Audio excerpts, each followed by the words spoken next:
टुनटुनी चिड़िया एक गरीब भिखारन चिड़िया थी। वो हमेशा शिव मंदिर के सामने बैठकर भीख मांगा करती थी।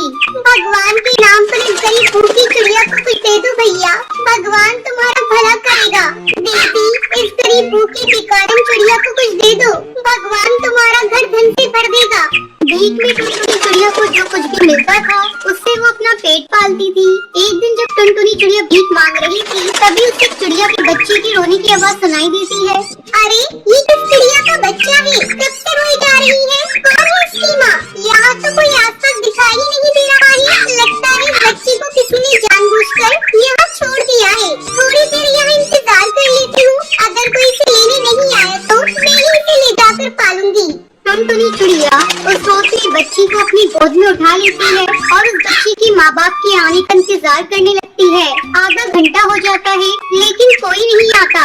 बहुत देर हो गई, लगता है इसे लेने कोई नहीं आएगा। मैं इसे अपने घर लेकर जाती हूँ और वहीं इसका अच्छे से पालन पोषण करूँगी। टुनटुनी चिड़िया उस बच्ची को लेकर अपने घर आती है, साथ में वो बच्ची के लिए दूध भी लेकर आती है।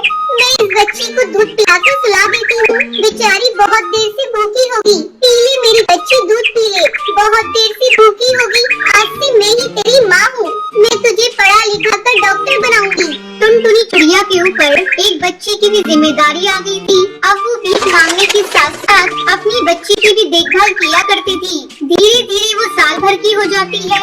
बेटा, तू अब 1 साल की हो गई है, चल मैं तेरा दाखिला एक बहुत अच्छी स्कूल में करवा देती हूँ। माँ, लेकिन वहाँ पैसे बहुत ज्यादा लगेंगे। तू पैसे की चिंता क्यों करती है? देख, मैंने तेरे लिए बहुत सारे पैसे जमा किए हैं। मैं कल ही चलकर तेरा स्कूल में दाखिला करवाऊंगी। हाँ माँ, मैं मन लगाकर पढ़ूंगी और बड़ी होकर मैं तुम्हें भीख नहीं मांगने दूंगी माँ। हाँ हाँ मेरी बच्ची, तू बिल्कुल ठीक कह रही है। जब तू बड़ी हो जाएगी तो मैं भीख मांगना छोड़ दूंगी। अगले ही दिन टुनटुनी चिड़िया अपनी बच्ची भूरी को लेकर एक इंग्लिश स्कूल में पहुंचती है। टुनटुनी चिड़िया प्रिंसिपल के ऑफिस में जाती है। छी छी, ये भिखारन मेरे ऑफिस में कहाँ से आ गई? अरे चपरासी, कहाँ मर गया?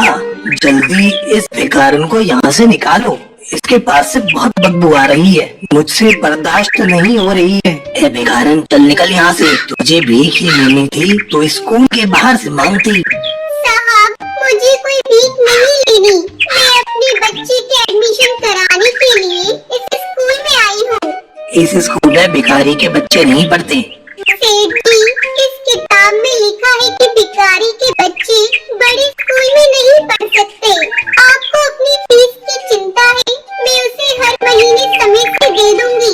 बस आप मेरी बच्ची का दाखिला अपने स्कूल में कर लीजिए, मैं आपका ये एहसान जीवन भर नहीं भूलूंगी।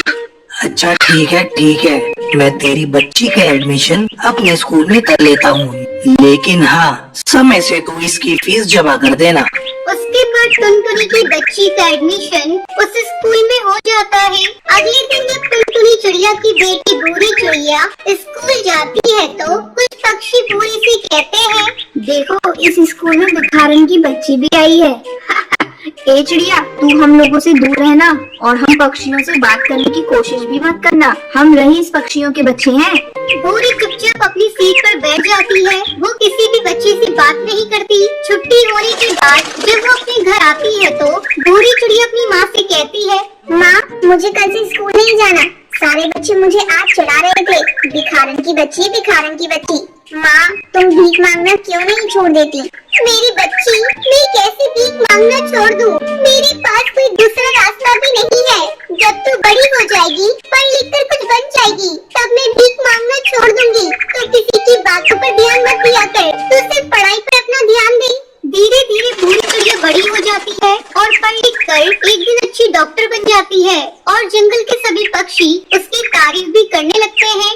वाह भूरी चिड़िया, तूने आज अपनी मेहनत से हमें डॉक्टर बनकर दिखा दिया, हम पक्षियों को नाज है तुझ पर। भूरी चिड़िया की डॉक्टर बन जाने के बाद टुनटुनी चिड़िया भीख मांगना छोड़ देती है और अपनी बेटी के साथ खुशी खुशी अपना